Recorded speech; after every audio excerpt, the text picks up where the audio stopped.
Boom. I know. I know. Nice try. I know. Okay, let's get serious. Okay. Embracing the guilt in inaction. See, now, me personally, when it comes to inaction, it kind of stems from the fact that I had a lot of interests growing up. But the problem with me is that I had so much interest, yet for some odd reason, I'd lose interest in those things as fast as I get them, right? Whether it was chess, art, copywriting, business, I swear I could do those things for a week, 2 weeks, a month if I'm lucky, and it'll just go up and vanish because I come to the conclusion that, oh, I'm never gonna be as good as someone who's only doing this thing, or who's only pursuing this one thing, right? Or one of the interests I'll be going into. And then I gain this misconception that I should make a choice. Because what's the point of doing something if you're not gonna be going all in on it, if you're not gonna be the best at it? But here's the problem: every time I'd end up pursuing one of the many interests I had, I'd always end up having my mind thinking of that one other interest that just pulls me in, keeps me at a state of mind where I can't really focus on the present moment because I'm thinking, oh wow, it would have been really nice to do this right now. It would have been really nice if I was super good at that other interest I had. Let's say I was busy doing chess, right? But the part of me actually wanted to draw at that very moment. But because I decided, oh no, I'm not going to be good at both of them at the same time, I need to put all my focus on one, I gained this misconception that I had to let the other one go. And I felt like this wasn't actually the right approach. The right approach would have been simply doing what pulled you in the most at that current moment.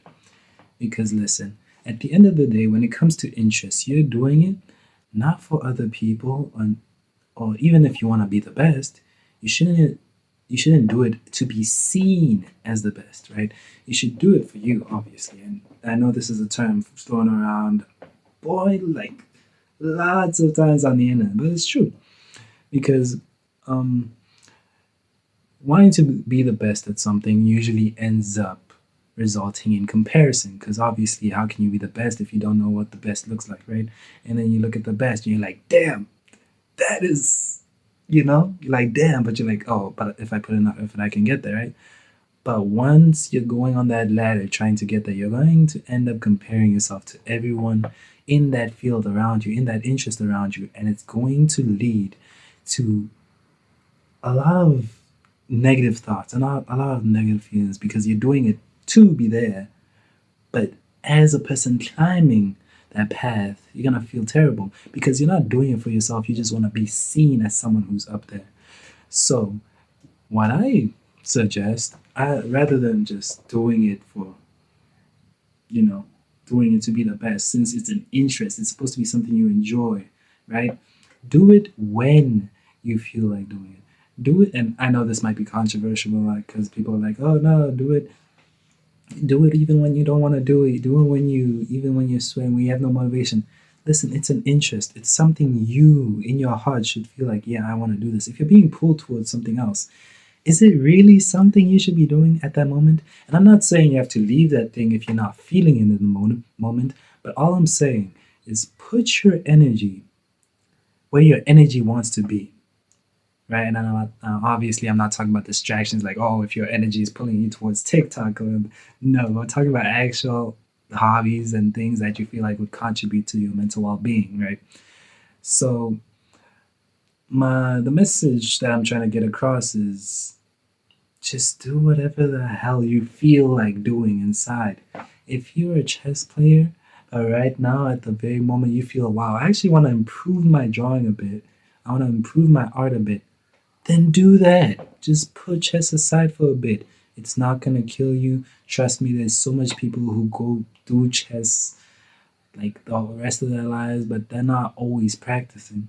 They look like they're practicing, but trust me, some people only touch the game once or twice a week, right? And then they pull up into the tournament and they just cook you.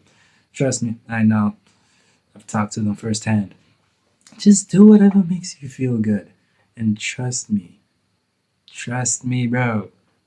You're gonna feel so much fulfilled because you're not gonna feel this sense of restraint because you're just doing what makes you feel good.